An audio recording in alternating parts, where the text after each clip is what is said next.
Welcome back. We are here this week for our weekly sit-down Sunday Q&A where we answer questions from you that you've given us over the past couple of weeks. This week we are talking about bed sharing, co-sleeping, room sharing, surface sharing, Yes. all of the sleeping arrangements. as well as thoughts on some pregnancy and parenting books. Yep, and just in case it's your first time meeting us, I'm Kurt, I'm a board-certified pediatrician and dad. I'm Sarah. I'm a board-certified OBGYN and mom. And we are the Doctors Bjorkman.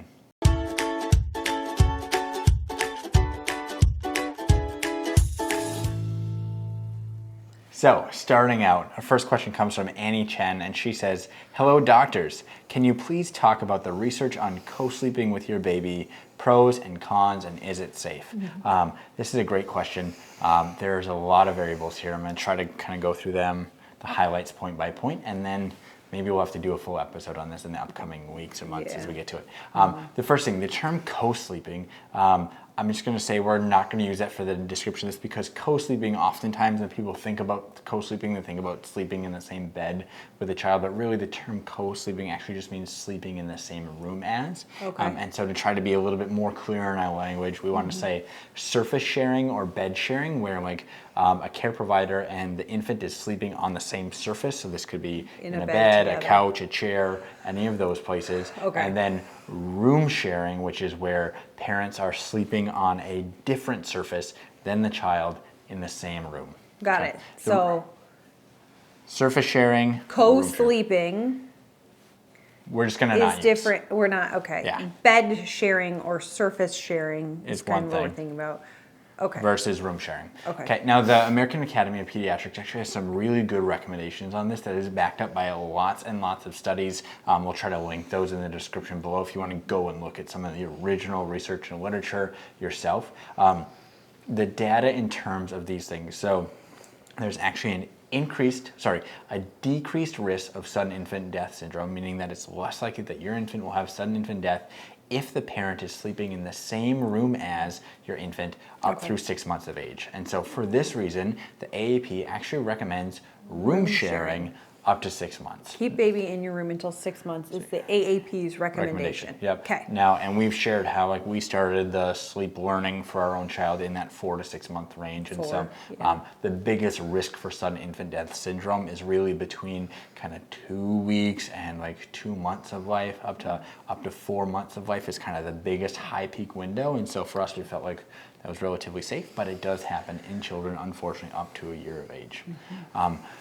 The flip side of that is the risk of bed sharing, surface sharing. So there are many people who say, hey, sharing a bed with my baby is going to help promote breastfeeding, that the baby is just right next to the boob, you pop them on, you're more likely to breastfeed. There may be some help with bonding, etc., which there's some data to say that maybe that's a little bit better bonding between the parents in bed sharing instances. There's also some data that show if you're still bed sharing past 6 years of life, kind of rare, but there's increased rates of psychopathy, sociopathy in those children that are still bed sharing kind of well through childhood. So there's studies on all of this, and I realize it's a bit minutia. However, there isn't significant detriment to your child to not sharing a surface, and there is potentially, and there actually is significantly increased risk of sudden infant death when children share the bed or a surface with their parents. Now, these rates go up even more if the provider is smoking.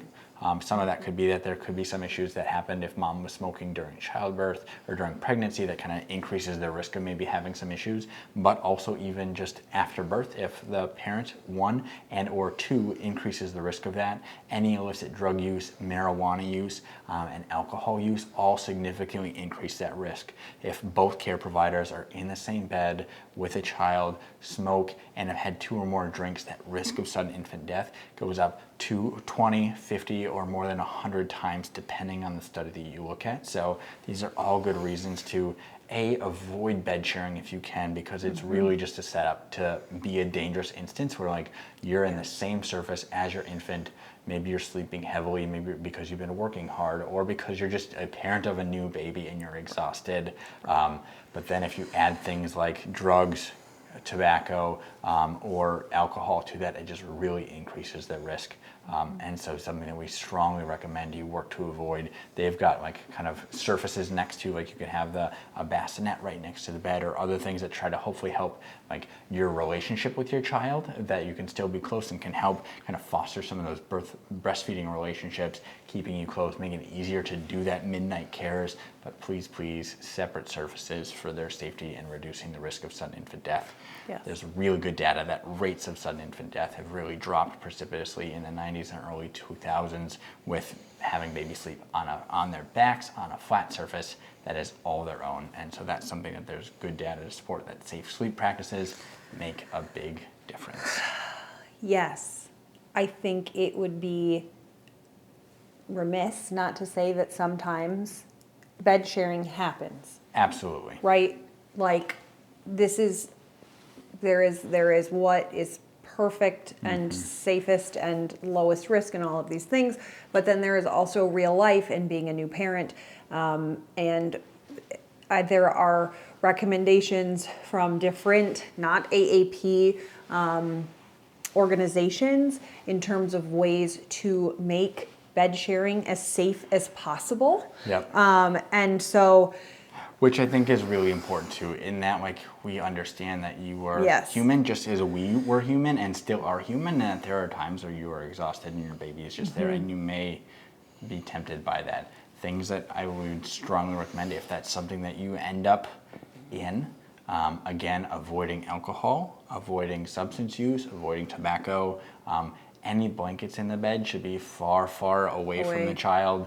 This may mean that like you and partner are scrunched way down to the bottom of the bed and baby is up above the pillows. I mean, I remember having a girlfriend in residency who just like a couple nights, baby just mom also was about to lose it. And so she would dress herself in sweatpants, sweatshirt, socks. There were no blankets on the bed. There were no pillows on the bed. She laid next to her baby in a queen size bed with the baby in the middle, far away on the firm surface, because that was what she needed for mom's survival. And so I think understanding that you may find yourself in that situation, it is not ideal.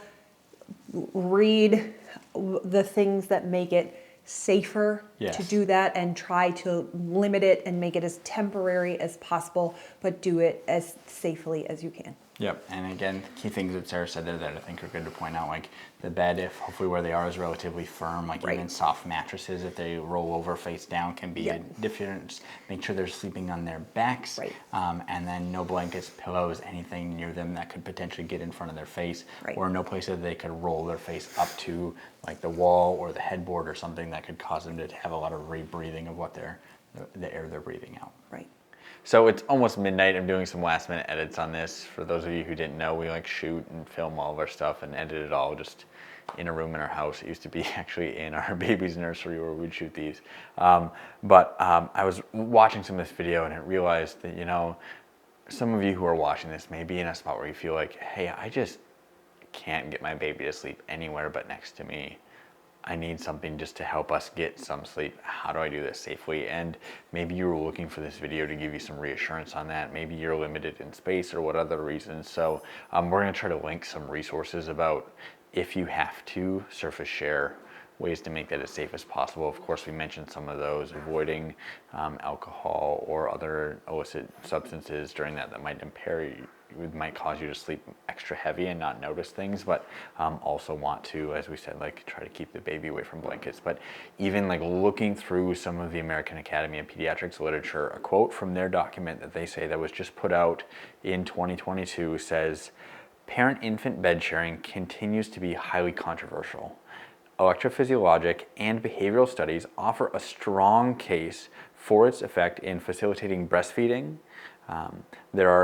There is some physiologic evidence that bed sharing increases infant calming, and many parents believe that they can maintain vigilance of the infant while they are asleep and bed sharing. So if you are someone who believes strongly that the best place for your baby to sleep is next to you in bed, there's some evidence to support that you might have some reason to believe that. I think the flip side is that there definitely is a bit of a risk in bed sharing too, and so I think that's one of those things that you really need to weigh for yourself and know like, hey, these are my limitations as parent. This is what I really strongly believe that my baby needs, and if this is what my baby needs, here's how I'm going to do that safely. So if that's a spot that you're in, you're here, you're listening to our video this week, please go check out some of those resources just to see what can you do if you're going to surface share to make it safer. Again, the recommendation is that you not surface share, that you stay in the same room for the first 6 months of life, but that you be on separate surfaces. But if you absolutely must, hopefully the resources we put below can help you out. Okay. All right. Next question comes from Rebecca. Thoughts on Emily Oster's books, Expecting Better and Crib Sheet? Love, very interesting. Just so Emily Oster is an economics professor who loves the data. Who loves data. Awesome. And thinking about data in a very practical, evidence-based way. And so she goes through different topics in Expecting Better about pregnancy. So she talks, breaks down a lot of the myths and thoughts on different pregnancy topics, coffee in pregnancy, alcohol in pregnancy, what else? Eating deli meat, risks of deli meat, all the different studies on this, and talks about that information and presents it in a very, evidence-based way. Here's what I did, so on and so forth. So it's just an interesting perspective to read some of the studies you may not be aware of and how she puts it together. So enjoyable read for sure. Other great pregnancy books. There is the ACOG actually has a great kind of guide for pregnancy that often your OB will give you at an OB appointment. If not, you can get it online, but it's goes kind of week by week.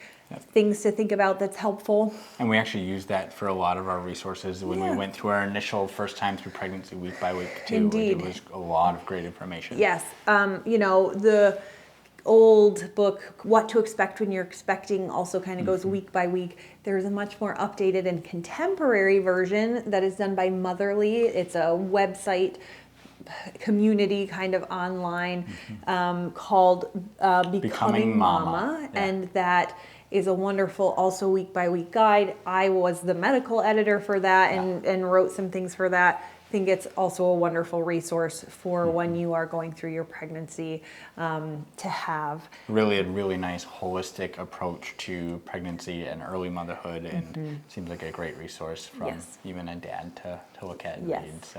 So check those out. Okay, guys, thank you so much for joining us. We love your questions. Hopefully we'll get to more and more. We'll see you next Sunday for more questions, and stay tuned for our regular Wednesday content. Have a great week. Bye. We're doctors. But not your doctors. Anything we've said in this video is for education or entertainment purposes only. It is not medical advice. Any specific medical questions you have should be directed to your provider.